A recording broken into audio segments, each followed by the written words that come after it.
Welcome to this Geneious Biologics video on making the most of your sequence names in the software. Name schemes allow users to define common name structures of sequence files. Once defined, name schemes can extract information such as sample name, chain type, sequencing direction, well ID, and other metadata from each sequence name. This information can help you batch assemble Sanger sequences, associate heavy and light chains, and associate assay data with your sequences, streamlining your annotation process. To create a name scheme, navigate to the Name Schemes section under Organization Settings and click New. First, give your scheme an easily identifiable name. This will be what other users see in the existing name scheme list. It is clearest to use an example sequence format. Next, provide an example sequence. Here, you specify what character separates the individual parts, referred to as a delimiter. I will use an underscore and period. In Biologics, each part of a sequence name is called a field. To tell Biologics what information each field contains, select New and define the first field. Field types include chain type, which we are defining in this field, and can be used in conjunction with a common identifier to associate sequences.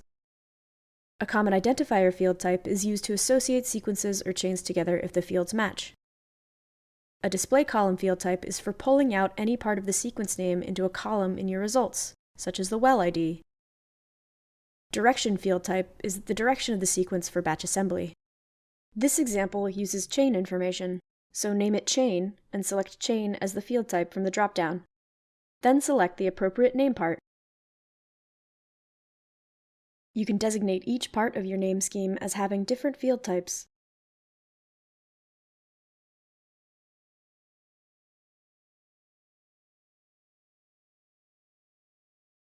You can now use a name scheme to batch assemble sequences. To begin, select your sequences of interest and go to Pre-Processing, Batch Assemble Sanger Sequences. Select Batch by Name Scheme and choose the relevant scheme. Then, select Output Consensus Sequences as a list, which you'll take to Annotation.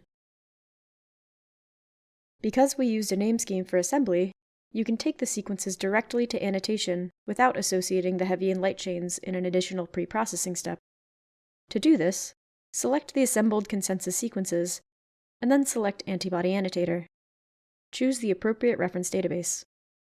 This example includes heavy and light chains, so I will select both chains in associated sequences. After running the annotation, each associated heavy and light chain will display as a single row in the sequence table, with the chain column indicating both heavy and light chain sequences.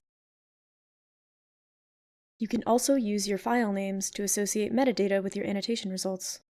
For example, if part of the file name includes metadata, like a well ID, you can define that field as a display column when you create the name scheme. That will create a column in your sequence table containing that field's information. For more information about Geneious Biologics, visit geneious.com/biologics.